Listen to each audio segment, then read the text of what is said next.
नमस्ते। मैं Poonam Sharma YouTube channel NK Hindi Sanskrit ज्ञान कोश में आपका स्वागत करती हूँ। हमने अपने पिछले वीडियो में तत्पुरुष समास की परिभाषा, उसके नियम और कारक चिन्हों के आधार पर तत्पुरुष के भेदों का अध्ययन किया था।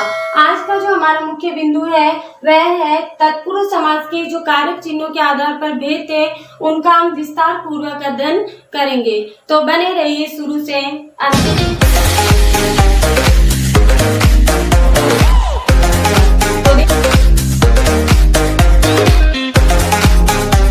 देखिए, तत्पुरुष समास के जो हमने कारक चिन्हों के आधार पर जो 8 भेद बताए थे, जिनमें से 6 का हमें प्रयोग करना है, उन्हीं का हम यहाँ आज वर्णन करने जा रहे हैं। तो देखिए, सर्वप्रथम हम एक टिप्पणी पर बात देख लेते हैं कि क्या कारण है कि कर्ता कारक और जो संबोधन कारक है उसका प्रयोग हम नहीं करते हैं। तो देखिए, किसी भी शब्द में जो कर्ता कारक है उसमें परसर्ग, कर्ता कारक का परसर्ग क्या होता है? ने, उसका लोप नहीं होता है, इसलिए वह तत्पुरुष का भेद नहीं माना जाता है। क्यों? क्योंकि कर्ता कारक जो चिन्ह होता है या कर्ता कारक का जो परसर्ग है ने, वह किसी भी शब्द में उसका लोप नहीं होता, इसलिए वह तत्पुरुष का भेद नहीं माना गया है। रही बात आती है अपने संबोधन कारक की, तो संबोधन कारक के जो परिसर्ग होता है हे, अरे, ओ, अह, बहुत सारे इसके जो संबोधन शब्द होते हैं वह हमेशा ही वाक्य में सबसे आगे आते हैं। जैसे हे राम तुम क्या कर रहे हो, ओ कहाँ जा रहे हो। इन शब्दों में क्या है, हमारे जो शब्द हैं संबोधन कारक वाले वो हमारे वाक्य में प्रारंभ में ही आ रहे हैं, तो वहां वह भी किसी भी शब्द के साथ उनका लोप नहीं होता है, अर्थात वह परसर्ग होंगे, उनका लोप नहीं होगा, तो वह भी तत्पुरुष का भेद नहीं होगा। लोप कैसे? क्योंकि तत्पुरुष में क्या होता है, विभक्ति चिन्हों का लोप होता है, और उन्हें विभक्ति चिन्हों को जब हम सामासिक विग्रह करते हैं तो उनका हम प्रयोग करते हैं, जो कि कर्ता और संबोधन दोनों में ही नहीं होता। तो ये तो था हमारी एक टिप्पणी पर बात, जो आपको मुख्य रूप से इसका ध्यान रखना है।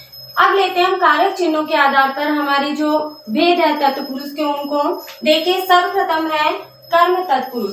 कर्म तत्पुरुष का परिसर्ग होता है को। कर्म तत्पुरुष का चिन्ह या परिसर्ग जो होता है को। इसके उदाहरण देखिए, शरणागत, शरण को आया हुआ, देखिए यहाँ परिसर्ग आ रहे हैं। गंगाधर, गंगा को धारण करने वाला। मनोहर, मन को हरने वाला। ग्रामगर, गांव को गया हुआ। इन सभी में देखिए आपके को परसर्ग का प्रयोग किया गया है। तो ये आ गया आपके कर्म तत्पुरुष, क्योंकि तत्पुरुष के भेदों में कई बार क्या होता है, हमारे भेद वाले विकल्प भी आते हैं जिसमें हमें उनका चयन करना होता है। तो जब हम परसर्ग का ध्यान रखेंगे तभी आसानी से हम उसका चुनाव कर पाएंगे। दूसरा है अपना करण तत्पुरुष। करण तत्पुरुष में देखिए यहाँ जो परसर्ग होता है वो होता है से और के द्वारा। से और के द्वारा का क्या प्रयोग होता है कि आपको ये ध्यान रखना है कि हमें से का प्रयोग कहाँ करना है, के द्वारा का प्रयोग हमें कहाँ करना है। हमारे सामने यहाँ जो उदाहरण है उनमें देखिए, हस्तलिखित, रोग पीड़ित, अभावग्रस्त, तुलसीकृत। इनमें देखिए हस्तलिखित, हस्त के द्वारा लिखित हमने प्रयोग किया है के द्वारा। फिर है रोग पीड़ित, रोग से पीड़ित। फिर अभावग्रस्त, अभाव से ग्रस्त। तुलसीकृत, तुलसी के द्वारा कृत। अब देखिए से और के द्वारा दोनों का प्रयोग हमने किया है, तो आपको ध्यान रखना हमें से परसर्ग का प्रयोग कहाँ करना और के द्वारा का प्रयोग कहाँ करना है। तो देखिए के द्वारा जो प्रयोग करना हमें परसर्ग का, वह प्रयोग होगा सजीव व्यक्ति वस्तु के लिए। तुलसीकृत, तुलसी व्यक्ति का नाम है, तो ये क्या है, सजीव है, तो यहाँ किसका प्रयोग है, के द्वारा। फिर है से का प्रयोग हम कहाँ करेंगे, निर्जीव वस्तुओं के लिए, जैसे कि रोग पीड़ित, रोग से पीड़ित वह व्यक्ति है, यहाँ हमारे क्या उस रोग का नाम है, तो वो निर्जीव में जाएगा। अभावग्रस्त, तो यहाँ भी से का प्रयोग हमने किया है। तो आपको ध्यान रखना है कि कहाँ हमें सजीव का प्रयोग करना है और किसके लिए हमें निर्जीव का प्रयोग करना है। अगला है अपना तीसरा संप्रदान कारक। संप्रदान कारक का जो परसर्ग है वो है के लिए। इसके उदाहरण देखिए, देवालय, यहाँ देखिए समास विग्रह में देव के लिए आलय, गुरु दक्षिणा, गुरु के लिए दक्षिणा, हस्तकड़ी, हाथ के लिए कड़ी, रसोई घर, रसोई के लिए घर। अब देखिए हमारे यहाँ इस परसर्ग में यानी कि के लिए जितने भी हमारे उदाहरण आते हैं, बहुत से उदाहरण होते हैं, लेकिन हम समझने के तौर पर कुछ एक उदाहरणों को यहाँ लेते हैं।